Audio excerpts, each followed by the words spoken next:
What's up, everybody? Welcome back to another episode of Floyd Street's Finest, a Louisville men's basketball podcast, part of the Field of 68 Media Network and presented by our friends at Great Flood Brewing Company.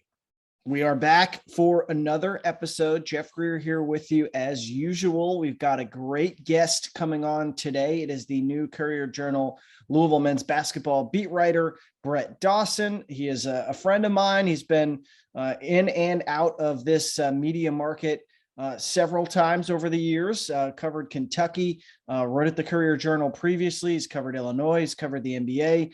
So we're going to jump into all sorts of different stuff with him, both about his observations from watching Louisville so far this season, and also how he approaches being a beat writer. He is one of the best in the biz. So it's a good conversation. I hope that people get something out of it, because I know I did listening to Brett.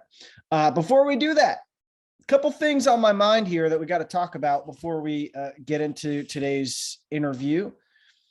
And look, I mean, Louisville is off to an okay start, 7-3. I would say they've had some really good moments. Obviously, Mississippi State is probably their best win right now. Maryland, not great. We'll see how the rest of the season goes with Maryland. It started out as being sort of a big game a big game for Louisville if they did end up playing Maryland. They have gone through some turmoil there with Mark Turgeon quitting partway into the non-conference schedule. You rarely see that. And this is a team now that I don't know what to make, and they got talent, but I just don't know what to make of them the rest of the season. So it's probably an iffy long-term win for Louisville in terms of how that will end up being rated in the quadrant system and the net and all that stuff. But that's a whole other conversation. The NC State win on the road is going to be a valuable one in the ACC. We've talked about that before on here and also in the newsletter, jeffgreer.substack.com, if you want to subscribe there. Before we get deeper into a couple of those things I want to talk about, just as a reminder, if you would please, it helps the algorithm for Floyd Street's Finest, go leave a review on your podcasting platform and tell us that you like us, and give us a 5-star rating review. Leave a comment too. I'll read the next comment, the comments on right here on the pod. If it is not a good rating, don't do that. Don't leave it. And some things are better just left unsaid, of course. Just kidding. You leave whatever review you want. But that being said, look, Louisville is coming off of, as of this recording, we are 12 hours apart from an 86-60 win over Southeastern Louisiana. A solid performance from Louisville offensively, getting into the lane a little bit more, drawing fouls against an inferior opponent. Not to disparage Southeastern Louisiana. They have a staff member, Mark Lieberman, who Louisville fans will remember, who I have gotten to know quite a bit over the years. I wrote a story about him and his family. And he's a good coach. He'll presumably rise up the coaching ranks again here soon enough. But Southeastern Louisiana is in rebuilding mode, not a great opponent. And I viewed it as a get right game. I tweeted it for Louisville. And I think the guys who are the primary contributors so far this season will come out of that game saying they pretty much just tweaked the ability to get into the lane, as Chris Mack, to use Chris Mack phrase, being more confrontational and drawing fouls, drawing contact, playing inside, then back out. I thought they did a lot of those things well. But I also thought, the three-point shooting is still an issue. They ended up 7 of 20, which is not terrible. Obviously, is a pretty good percentage for a team shooting threes, but they made their last 3 in garbage time, 3 of their last 3. So when the game was a little bit less so in garbage time towards the waning moments of the game, Louisville was 4 of 17 from 3. And we get into this with Brett in our conversation. I don't know what it is with Louisville and with its 3-point shooting in particular, and a couple of different guys who are struggling, because there's a lot of people on Twitter and message boards who have thoughts about this team. And obviously any fan is going to have a lot of thoughts about it. I think many of them are valid. The ones where they're saying Louisville's not getting good shots and it's the offense and all that. No, I'm sorry. I strongly disagree. Louisville's getting open looks. They are getting good shots. This offense, yes, it has been frustrating. I'm sure for people, especially the DePaul game of at times looking like a team that's happy to shoot threes and not really do anything else. But they are getting a lot of open looks, a lot of really good looks, corner threes, wide open guys who have been or open versus wide open, as we talk about with Brett as well. But open good looks or a chance to attack a closeout that is scrambling back out. And they're just not taking advantage of those situations effectively just yet. They're not hitting open transition threes, which was supposed to be a big part of this offensive transition, to be able to get out on the break, find open shooters, have good looks, catch in rhythm, go up cleanly and score. And it's just, I don't know, other than confidence, I don't know what else it could be. It seems to have confused the coaching staff as well. I mean, because they are getting Noah Locke, Matt Cross, Jared West, guys who are typically very good three-point shooters, are not making open looks. But it's not just those three. We talk about those guys because of their career numbers. Cross obviously playing just one season at Miami, but Locke and West in particular have been great three-point shooters at the college level for a sustained period of time, and they're missing shots. It's a little peculiar with those guys, but there's other guys who are struggling too, not just them. And it's a head scratcher. It really is. And I know I keep saying it. I know I'm a broken record. You just have to think that eventually, Ross McMahon said it when he was on here a couple of weeks ago, the law of averages, that a hot streak is coming. And right after he said that, they played well against NC State. They shot well from three and they won that game. So it's really befuddling to me. And I have maintained this and I will maintain this. That at some point their three-point shooting will get going. And if I'm wrong at the end of the season, it never gets going, I will tell you, I will eat crow on that, not literally, but figuratively. The offense, I think, entirely is contingent on those numbers improving to see the efficiency improve. They drew more fouls against Southeastern Louisiana. They're going to have to do it against tougher opponents going forward. For us to really buy into that this emphasis has been there, but you can bet that they will be working harder to try to get into the lane, try to get into the paint, draw fouls, and get more kickouts, score more around the basket, be a little bit more confident finishing around the basket as well. That will help. But again, I just think you start making a couple more shots, your offense is that much more efficient. I mean, it's so. It's such a cop out, I think, at times to say, and people get frustrated with this because you could say, well, a fumble here and a field goal there and punch in one more score, and team X is 9-3 in football versus 6-6, or team Y is 10-2 instead of 7-5.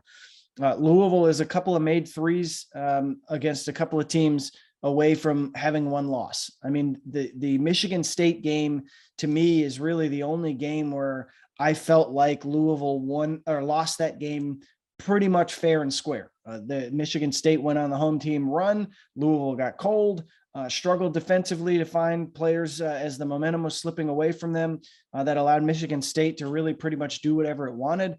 And even though Louisville fought back and played well down the stretch, was too much of an obstacle to get over. But the other two losses, a 3 here, a 3 there, and they've got one loss this season. And I know that you could say that again. I know you could say that in a variety of cases, but it's hard for me to not think that about this Louisville team right now.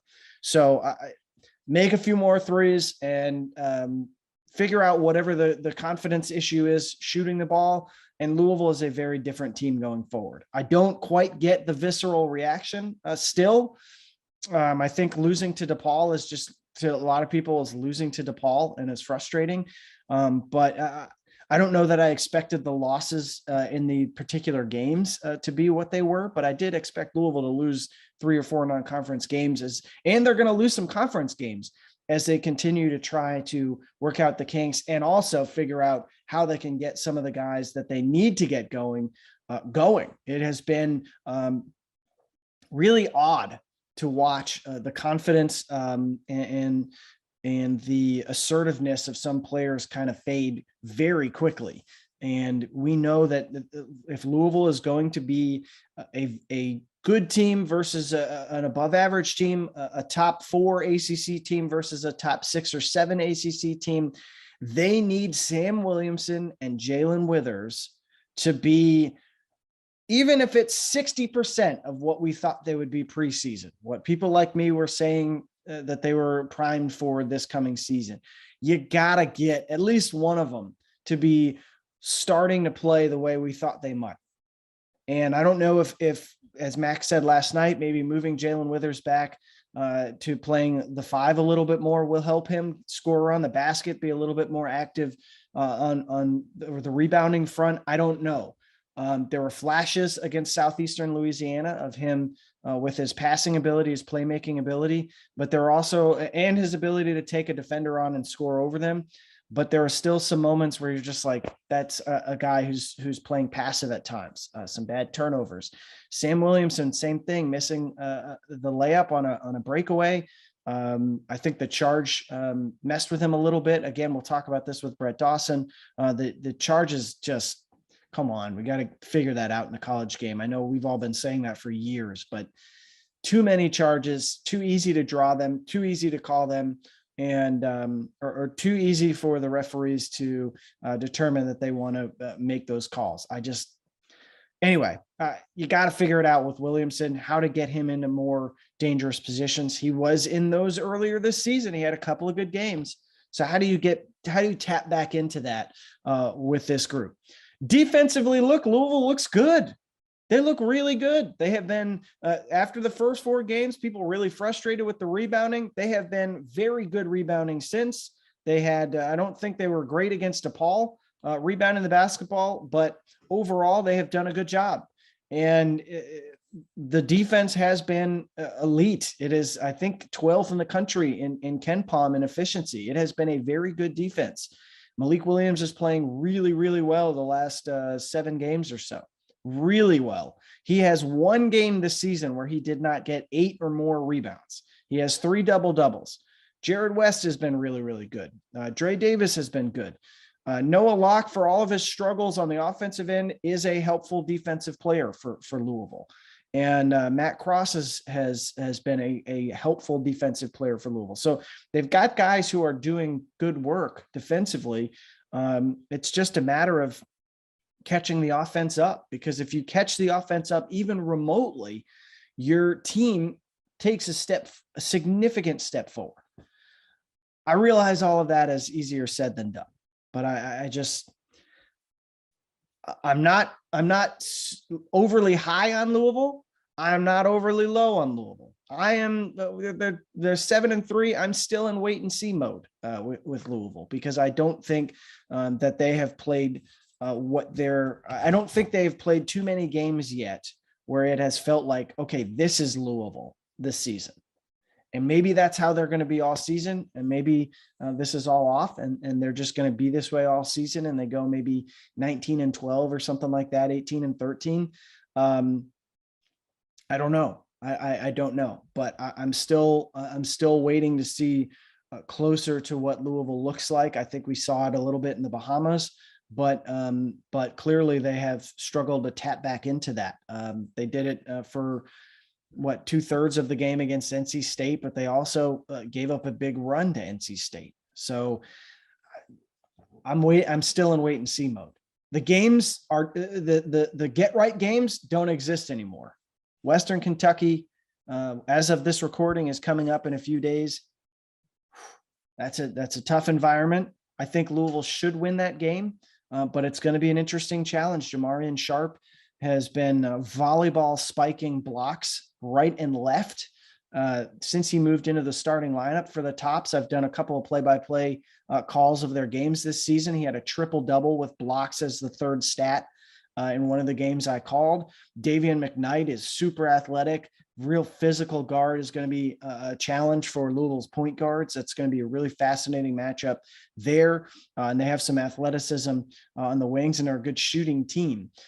Both of these teams are excellent transition defensive teams. At least the numbers show that they are really good. It's still early in the season, but we're starting to get toward the midway point, and the identities of a lot of these teams are starting to form. And Western is a good transition defensive team, which means that Louisville is going to have to score some points in a half court and loosen up Western in different ways. Going to be a fascinating matchup. And then you get into Kentucky, you get into league play. I mean, there are no more easy games outside of Pittsburgh. There just aren't. And it's going to be a rough and tumble ACC season, because pretty much everyone outside of Duke and North Carolina, and even North Carolina, kind of level pegging right now. I mean, there are some teams that are a little bit better than others, I think, but the ACC is going to be a free-for-all between like second and 12th place. And I think there's going to be a lot of surprise wins and a lot of surprise losses this season in that league. So the key is, how can you be the team that avoids surprise losses at home, and how can you get a couple wins on the road? The NC State win, that's why I said earlier, is such a helpful thing for Louisville to have. Cards fans, I've got good news. Great Flood is going all out this season. During all televised Cardinals women's and men's basketball games this season, our drinks are 10% cheaper for the entirety of the game. The pricing is available at both our Highlands Tap Room and Middletown Restaurant. We love hosting you and can't wait to root along with you as we cheer on our Cardinals. Thank you for your loyal support, and go Cards. As a side note, we're now expanding our options in our tap room for the first time in 7 years, offering wine by the glass or bottle, and a liquor and cocktail menu is coming soon. And by the way, for Sundays at either location, this is nice, guys, bottomless mimosas. Like that. That's a big win. Before we move on to the Brett Dawson interview, let me also tell you guys a little bit about our partners over at BetRivers Sportsbook. If you haven't signed up for BetRivers yet, now is the time. They are offering a $250 match bonus for your first deposit. But what sets them apart is that they require just one playthrough to turn your bonus into cash. With their new Rush Pay instant approval, withdrawing your winnings is safer, more secure, and more reliable. Basketball season starting to heat up a little bit. It's not quite to the midway point, but we're getting there. Get in on the action today by going to betrivers.com or by downloading the BetRivers iOS app. You've got to be 21 years or older. And if you have a gambling problem, please call 1-800-GAMBLER. All right, enough babbling from me. Here is my interview with the great Brett Dawson right here on Floyd Street's Finest. All right, we are joined by Brett Dawson, Brett of the Courier-Journal, and a longtime friend of the pod, or at least of the host of the pod. For the last 8 years, Brett was one of the many wonderful folks who helped me ease into life at the Courier-Journal back in 2013. And Brett, I was telling my wife the other day, she was like, "Oh, that name sounds familiar." I'm like, "Yeah, we spent like multiple Final Fours just gallivanting, I should say, around whatever host city there was, as I would switch between Louisville and Kentucky. And there's a whole crew of young folks that we would all run around with. So it's great to have you back, buddy." Thank you. At least one Final Four. I missed the 2013 one. I was not at that one because that was after I had left the Courier, so I was just doing Kentucky stuff, and I wasn't allowed to go. But yeah, there were Final Fours. There are many Final Fours, many NCAA tournaments, that's for sure. Well, let's start here. Let's just get your impressions. I mean, I think it's always interesting, especially someone whose basketball opinion, especially I really respect. You come in here after The season's been underway. Didn't really have the preseason to kind of get used to what you might expect, but a fresh perspective on what you've seen so far this season. So take us through, I guess, your general impressions of what you've gathered so far. Yeah, that part is always weird because I didn't get to, I read some of the preseason stuff, but I wasn't, you're not around practice. You don't see any of the preseason games. I watched the first couple of games where I wasn't here yet, the first couple of regular season games where I had like accepted the job, but there was a process of leaving my old job. And so, there wasn't like I didn't get a whole big idea of, okay, like here's what they're trying to do. I knew, they had brought in Ross McMains and the offense was going to be different. But I didn't know a lot of the personnel. A lot of people didn't know some of the personnel because it hasn't been here. But I hadn't seen them a lot last year. And so you are kind of coming in completely fresh. And so far, I think through 10 games where I've really been the beat writer for 8 of them, and I guess I've been to 6 or 7 of them. I lose track. Maybe fewer, maybe 5 of them, maybe 6 of them. I'm not sure exactly. But that's a long preamble to say, like, I think they're legitimately a good defensive team. I've been pretty impressed with what they do defensively without personnel that they don't have a lot of guys that jump out at you as defenders. Like they don't have Jared West is really good on the ball. That jumps out at you. And I think that in Malik Williams, they have a guy kind of in the back of the defense who can sort of direct traffic a little bit. And I think that's important to have. But the rest of their guys, you don't really think of them as having a lot of defense first guys. But I think the whole is a good collective. Like the whole is better than the sum of its parts or whatever. I think defensively, I'm impressed with the things they do. I think as we speak right now at KenPom, I think they're 12th in defensive efficiency. And some of that is who they've played. And some of it is just that I think they really know how to guard. They shored up some defensive rebounding problems that they were having earlier in the year. That's been much better lately. And they're a good defensive team. And offensively, they're a good defensive team. This is a pretty bad offensive team right now.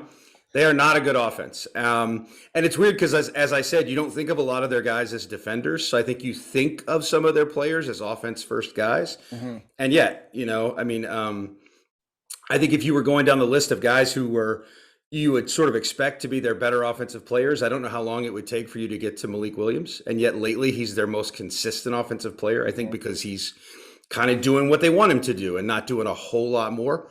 They probably would prefer he take a one less 3 a game maybe, but he's been consistent. 5 straight games in double figures.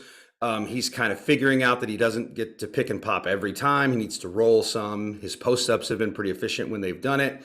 So like he's a good offensive player. And then after that, like Noah Locke is their next leading scorer, but I don't know who I would say is their next best offensive player. They have a bunch of guys who you sort of want to be this really good offensive player. And they don't have a guy yet who is there. Like I watched Dre Davis, and you look at the numbers in terms of like possessions that he uses the kind of possessions of a guy who should be, a top 2 scorer on the team at the very least, and he's not. And so, offensively, I think, in college basketball, it gets late early, right? And they've got a lot to figure out, and it seems like they have a lot of time to do it, but I'm not sure that they do.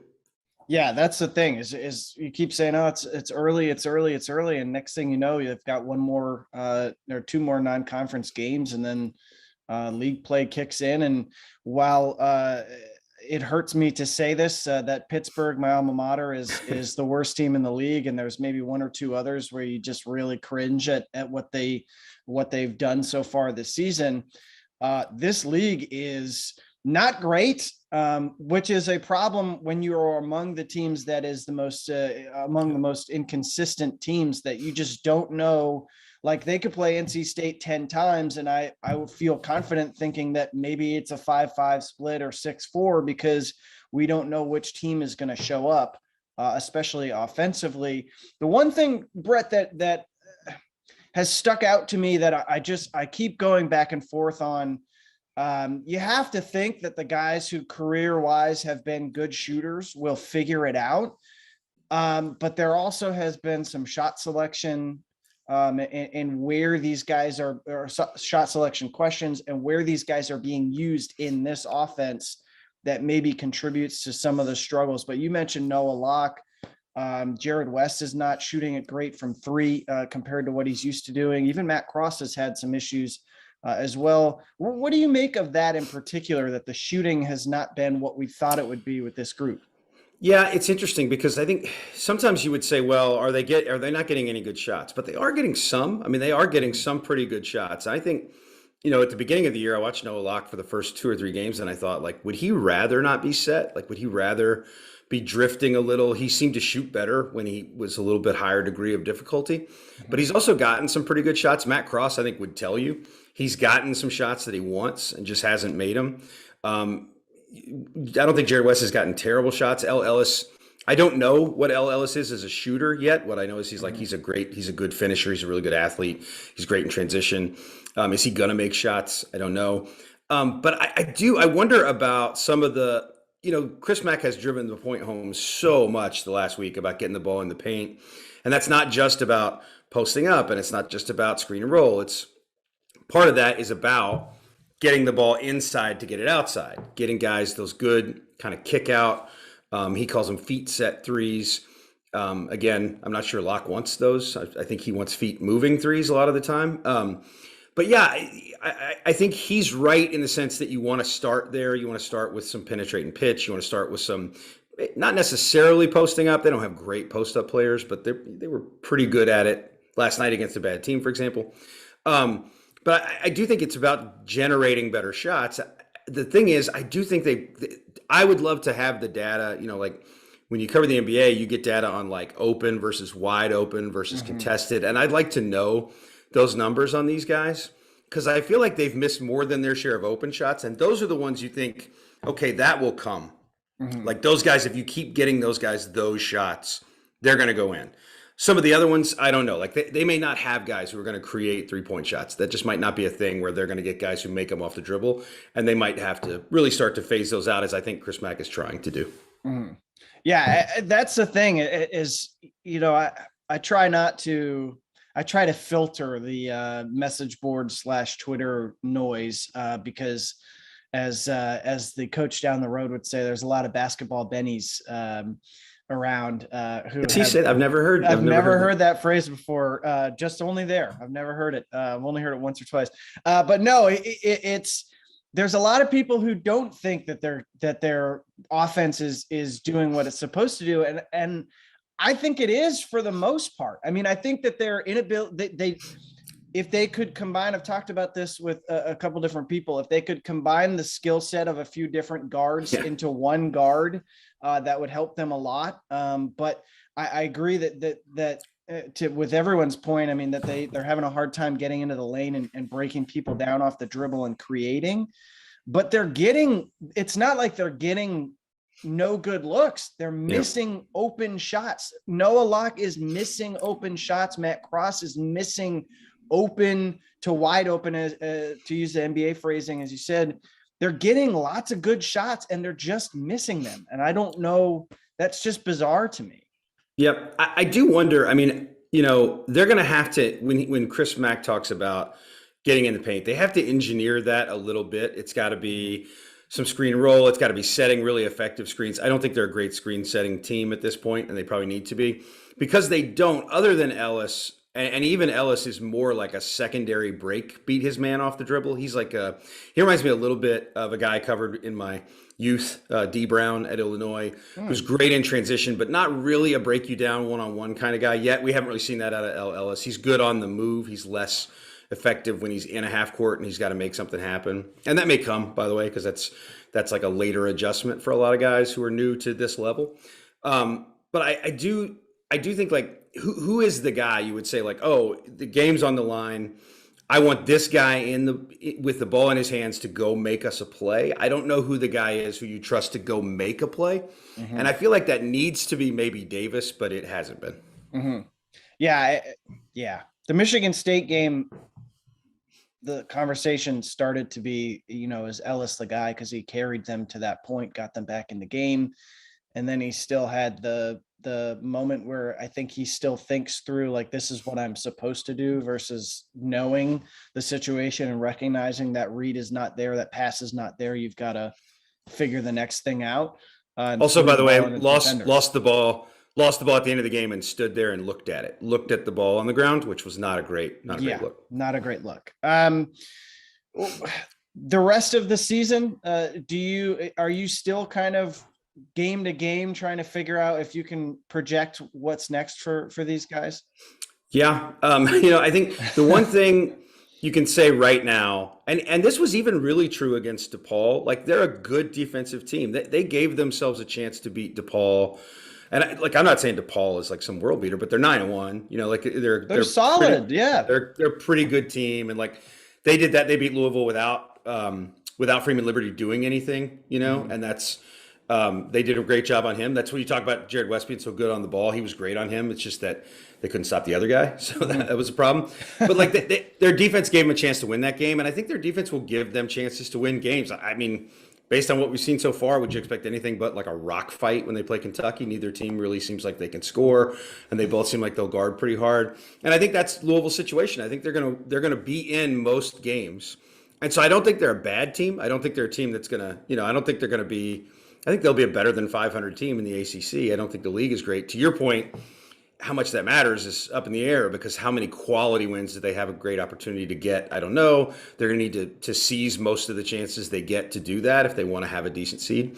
But I just think because offensively, and I don't want to like just parrot the things that Chris Mack says, but it is true that like you just don't have, and he said like that he's got 4 or 5 guys, right, that he feels like on any given night he knows what he's going to get. And I think that means overall, because offensively, I think right now you can feel pretty confident that Malik Williams will get you 8 to 12 points almost every night, just because he does enough stuff to get it. He'll get putbacks, he'll get a couple of post-ups, he'll roll once, he'll make a 3, hit a couple free throws, whatever. Other than that, like who's the guy who you say like, I know what that guy's going to give me? They don't have another double-digit scorer. Noah Locke is just below. They don't have a guy who you just say like, I can count on that guy. I know what I'm going to get out of him offensively. And unless they get that, they are going to be a big question mark. I think what Max said last night about Jae'Lyn Withers kind of being the backup 5 moving forward, I think is probably the right way to go for them. They should probably be playing that way. You're going to have some unhappy centers, I think. But it's probably the smart way to go because you need to generate some offense. So put a good offensive player out there and hope you can maybe get him kickstarted playing against maybe creating a couple of matchup problems with him. Because they got to get something out of him or Samuel Williamson. They got to get something out of a guy who hasn't given them any offense. And then they've got to find another guy who goes and gets it pretty regularly. Yeah, no question.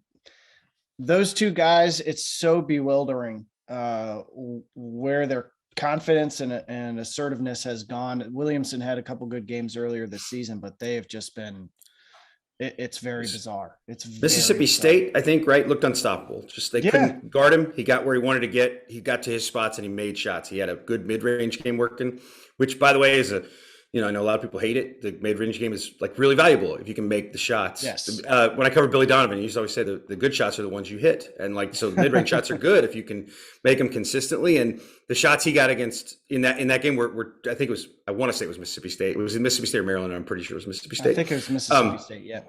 Those are great shots. But he hasn't made those. And like last night he had a breakaway layup that he rolled over the top of the rim, which makes you think like, that's where you start to think like he's got the yips about it. He's just like his confidence about his ability as a scorer. I always think we overplay the idea of lack of confidence. Basketball players believe they are good basketball players all the time, but there's like a demonstrated performance confidence, like a thing where you have faith in your ability to go get a bucket or whatever, and that seems a little shaken for him. Yeah, that's a great example, the missed layup, and I think the charge on the landing of the floater probably rattled him a little bit too. Before we get into your career a little bit, and you've mentioned a couple of names that I think will give people a preview of where you've been. And if people have not been following Brett's career, it's been all over the country, college and pro, recruiting, all sorts of stuff. And it's really been a fascinating thing to follow for me, just being your friend for the last 7-8 years. But the quality of the college game. I know that this is such a like first take question to ask and conversation to have, but for people listening to Floyd Street's Finest, we're talking to a guy who has been around the Lakers, who's been around the Thunder, the Pels. You've watched a lot of basketball at a high level. It's not great, is it? College basketball. It's not great. It's not great. There's a few things that could help it a whole lot. It's just some rules changes that would make a big difference. But I will say this, I think there's more, I think the transfer portal stuff has made it, there are more good teams. I think there are teams that are, you get a lot more stacked kind of teams. You have this whole second wave of recruiting that allows you to kind of round out a roster or really add impact players and turn your recruits into players who round out rosters. And so I think you've got a chance to have, like, you look at a team like DePaul, they put together a team. They've got some guys from different places. They have some transfers. They're really impactful. And this is not a team like 2 years ago. You couldn't have seen this coming because they didn't recruit a lot of these guys until it was more of a transfer portal situation. So you can build a team faster, a good team faster. When you look at what Calipari was doing with one and dones and then Krzyzewski, that sort of is like now on the back end, you can grab these sort of one and two and done players who have college basketball experience. And so I think you've got more good teams with good experienced rosters. The style of play stuff, though, everybody always talks about like college. I used to hear all the time when I was covering the NBA from my friends who are college fans, and they would say, I like how not everybody runs the same stuff in college. It's way more diverse. You have this more diverse style of play. That's true to an extent, but if you look at the best teams, they mostly run like pick and rolls and ISOs. Like they run a lot of NBA stuff, and they just don't run it as well with as good players. Yep. And so you've got a weird offensive product. You have a really odd, legitimate fixation by the officials on calling charges. It's the weirdest thing in college basketball to me. I can't Brett, get there over were it. 6 and 8 minutes to start the game last night. 6 and 8 minutes. Unbelievable. And you got guys like when they call them, they get so excited. And it's like the biggest rule change they should make is just they should just legislate out. Don't take away the charge. You can't lower your shoulder and plow into somebody, but you shouldn't be able to move once a guy has started a gather. Like once a guy has started an offensive move, you shouldn't be able to slide over and take that charge. Mm-hmm. And you should have to get legitimately still or be legitimately vertical. And guys rarely do. You primarily you get rewarded for falling down. Mm-hmm. That's dumb. Like in what other sport do we say the best thing you could do is fall over? Agree.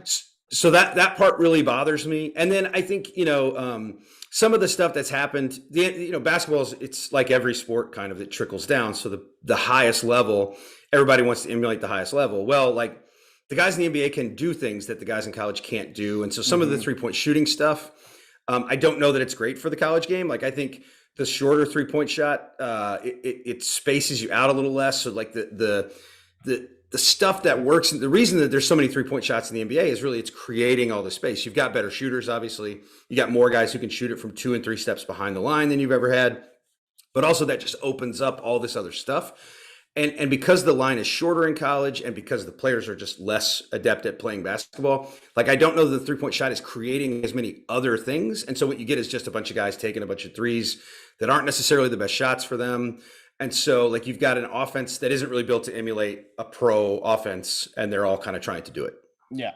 It's very similar to trying to run a spread passing offense in high school football. It's like, how many good high school quarterbacks and receivers are there? Not many. Right. Right. Just not many at all.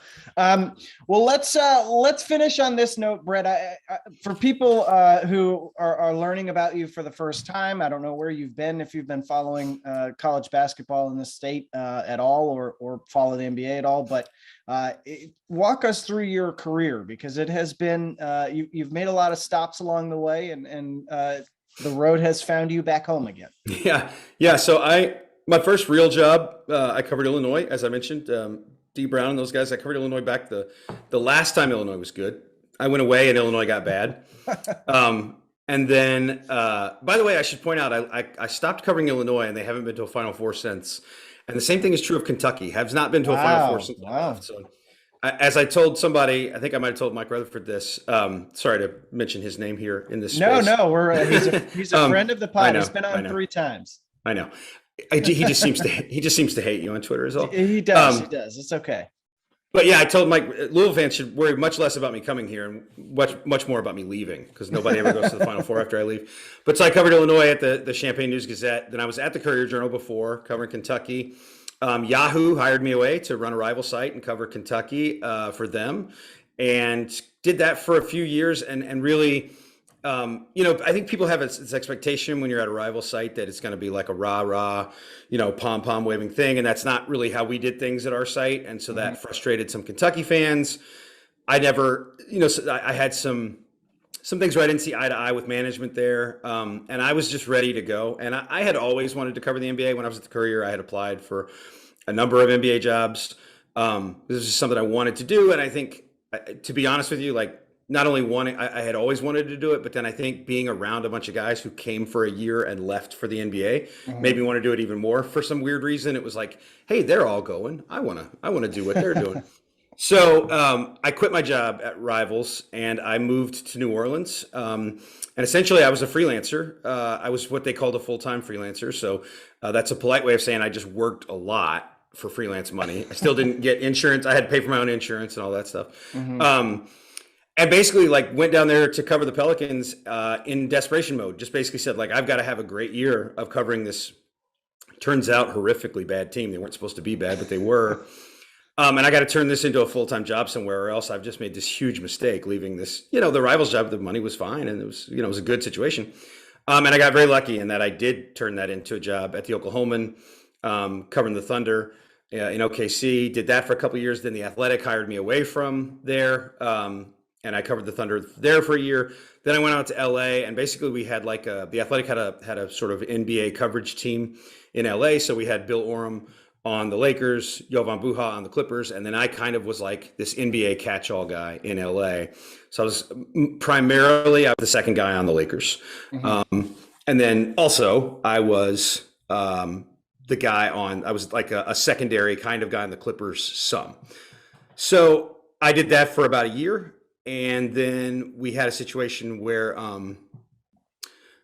we had a pandemic. I don't know if you heard. There was this pandemic, and sports shut down. Yeah, sports shut down. I don't know if you know this, Jeff, but people lost their jobs at the Athletic. Yes. So that is accurate. That happened to me. So I lost my job at the Athletic, and I spent 6 months kind of doing nothing because there were no jobs for sports writers. Certainly no new jobs for sports writers. And then last December, about a year ago, roughly a year ago today, I took a job that I started in January at the University of Missouri, where I taught sports journalism. And then Missouri, which is a great journalism school, ask anyone who went there. Or you don't have to ask them. They'll just tell you. Yeah. They'll tell you. You don't need to ask. Yeah. So the journalism school there also puts out a daily newspaper 5 times a week. There's a newspaper produced by the students with management oversight by editors who are professionals, people who had been in the business. So I was a sports editor there, sort of directing a staff of writers and photographers and designers and copy editors. And then I taught a sports journalism class. So I did that for 2 semesters. Still technically doing that. After we get finished here, I'll be in a grading conference to talk about my reporting students and assign grades for them. And I'm grading final assignments for my sports journalism class as well. And then on Friday, when my grades get turned in, I am no longer a professor. So I've been doing 2 jobs because I was also teaching the class via Zoom up until last week. And then to round out this long story long, I got a call. I got a direct message from Raina Kemp at the Courier Journal a month and a half ago, 2 months ago, just saying, hey, we have an opening on the Louisville beat. Would you have some time to talk? And honestly, I thought they wanted to talk to me about like Missouri graduates, like recent Missouri graduates or something. And I was like, sure, yeah, we'll talk. And they wanted me to talk to them about the job. And so I had a couple of conversations that led to an offer. And ultimately, I mean, the job at Missouri was great. And I love the students there. And I will be in touch with those students for the rest of their careers, I hope. Or mine, theirs will go longer than mine will, the rest of my career. But ultimately, like I missed this, I missed the writing. I think as I was teaching it all the time, I kept thinking I want to do it. And, I covered a lot of college basketball and a lot of pro basketball in my life. There weren't a lot of college basketball opportunities I don't think I would have taken. I had some other chances over the course of time to at least talk to some people and apply for some stuff covering colleges. But I was interested in this one primarily because one, obviously it's a weird time to be covering Louisville. They're you don't know how good they're going to be, and there's all this other stuff happening, but that kind of keeps you on your toes. But also, like in terms of covering a college program, there's not that many opportunities. I mean, you could argue there's maybe one or two where you get to live in a great city, and cover a high level program. And for me also, it was coming home. I was born here. I grew up not far from here. My parents and the rest of my family all live in Louisville now. So Mhm. lot of reasons to come back, but the primary one was, basketball and the city. Well, there you go. Well, the last thing that I will ask you off of all of this is, so you're jumping into a beat, and I know you and I have talked about this before, both when you were still in the state previously, but also since you've come back at least a little bit. Walk us through, like, every coach has their plan for when they take over a program, what their priorities are. What are your beat priorities? What do you sit down and say, I'm starting this job on Tuesday. These are, the 5 or 10 or 15 things that I want to make sure that I do this first few months. Yeah, boy, it's a process. And what's weird is, like, I don't know how inside baseball people want me to be here, but like, every beat is hard to adjust to. Like, this, it's always hard. You always feel like you need a season and an off season, I think, to feel like you've settled in, because you need the time when there's not pressure to win, where you could talk to people who are not in the midst of things. And so, like, assistant coaches and even the head coach, like, you need some time away from basketball with them, where they're on the road recruiting, where you're at a recruiting event or whatever, and you can just kind of sit and have some conversations. So that all takes time. And then the thing I'm relearning now is that it's way harder to adjust to a new college beat than a new pro beat. And the main reason is they play so much and they practice so much and they talk every time they practice and they talk before and after every time they play. And so you just get a lot more time around them. So it's like, it's like dog years, like 2 weeks on a pro beat is closer to a month on the college beat in terms of the amount of time you spend around people. So that's an adjustment. In post-COVID, that's even more of an adjustment. Like we talked about this recently, Louisville doesn't have an open locker room. And so you're primarily getting to know players in a setting that's really a hard way to get to know anybody. And really you're primarily, seeing the coach that way as well right now. And so that's an adjustment. So I think, priorities for me, one of the first things I did, I'm very fortunate here. I'll suck up for a minute, but Kenny Klein has been doing this forever and is one of the best at it, maybe the best at it in college basketball. And so, like, one of the first things I wanted to do was I just wanted to get my face in front of people's faces. And so Kenny had me come over one day. They had media availability, and I just came over about 45 minutes, maybe an hour early. And we just went through the building and I met everybody. And it was kind of a fast process, but at least you're meeting every assistant coach, you're meeting every basketball ops, and kind of, like you're meeting the office assistant, you're meeting the strength coach. These are all people that ultimately you want to get to know a little better. Because ultimately I always feel like the thing about, and I said this to my journalism classes all the time, like, people ask what you do and you say, I write about sports. And that's true, but what you really do is, like, you write about people who play sports. And so, like, the thing I always want the coverage to have is like a human element. And if everybody's reading my coverage right now, they're like, you're basically just covering games right now, bro. And that is true. Like, I'm not there yet. I have to get there. And so you don't get to know people very well. You get to know the people adjacent to the people. So they're the ones who can tell you the stories. And that's how you find things out, is getting to know all the people. So the getting in front of people, like I could not go to Josh Hurd's press conference. I was there, but I had to write. I was writing after Chris Mack's press conference, but I did go in, just say hello to him, shake hands, put my face with my name, and do the same with him. And so, like, that's the main thing early, is just get to know the people. And then you build out to me from that. So like I need to know the circle right now. So I need to get to know these players. I need to get to know these coaches. I need to get to know the administrators and the support staff people as best I can. And so, like, here we are, December, whatever today is, 15th. I could barely, if you ask me a question about recruiting right now, I'd be in the woods. I have no idea, because that's the next tier of people you need to get to know. Yep. Who are the recruiting targets? So that you build out from, because those people are obviously very important moving forward. You want to know who those people are.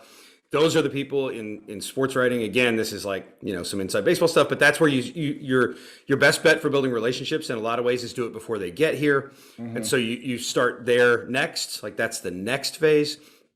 And then, in general, it's and then it's getting beyond that. It's like, how do you get to know parents, and how do you get to know high school coaches and all that stuff? And so I think the whole business is always about people. It's like most businesses in that way.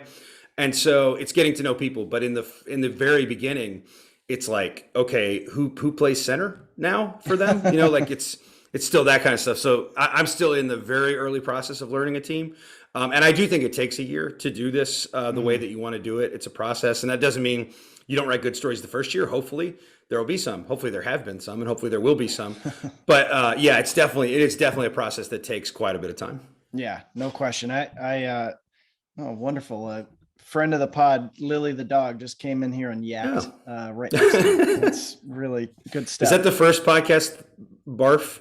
Yes, anybody? it is. There's been barking. There's been kind of gross stuff, but not barfing. So that's. I just meant from anybody. Like, has Doster done it? Yeah, Doster has not.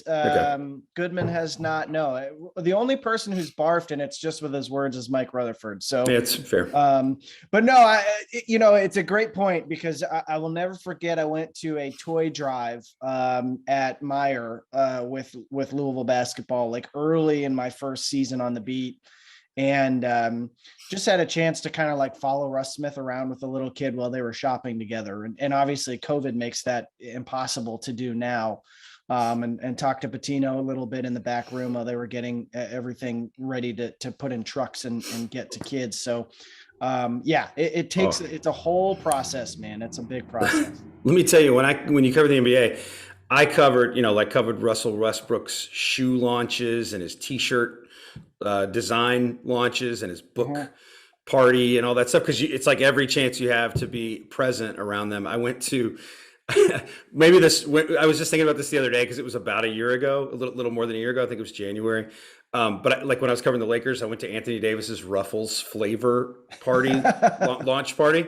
So I still have they gave us a gift bag that included like Ruffles lapel pins. Like I'm gonna wear those all the time. Yeah. Like you got it's like a Ruffles bag with Anthony Davis's face on it as a lapel pin, or like a lime and a jalapeno, because that's his flavor. This is like this whole big thing, but those are these absurd things that you do, but they really do have value. People would always be like, are you going to write a story about the Ruffles party? No, unless the story presents itself, I'm not. I'm going to go and hope that something comes out of it. But if nothing else, it's like an opportunity. Some of the teammates are going to be there, and you're going to have a chance to chat with some of them. And, like you mentioned, the toy, I did my first year in New Orleans. I went and did this Toys R Us shopping spree that Ryan Anderson and Anthony Davis did.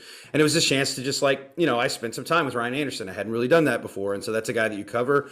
And now, he knows that you're at this thing, and he puts, again, it's a name with a face. You're not just this person that writes stories, but then you have a conversation about Star Wars. You have a conversation about the best toys they got when they were kids, those kinds of things. And you may write a little thing about that, but it's relationship building. That's what the whole thing is all about. And COVID has definitely made that harder. We talked a lot about that in my sports journalism class. That's made things harder.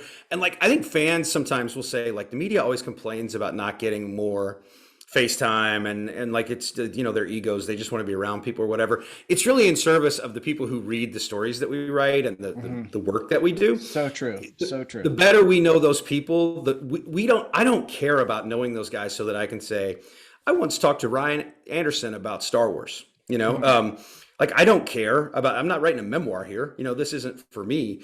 It's that the more I know about a team and the more I know about the people and the looser those people are in telling me things, the more I can provide to you about the team. And that's the job. The whole job is, the team is one thing and the team puts out all its own stuff, but they're not telling you everything. And so to get a little deeper, to tell stories the team isn't going to tell you, not necessarily even negative stories, greatly positive stories that come out of just getting to know people better.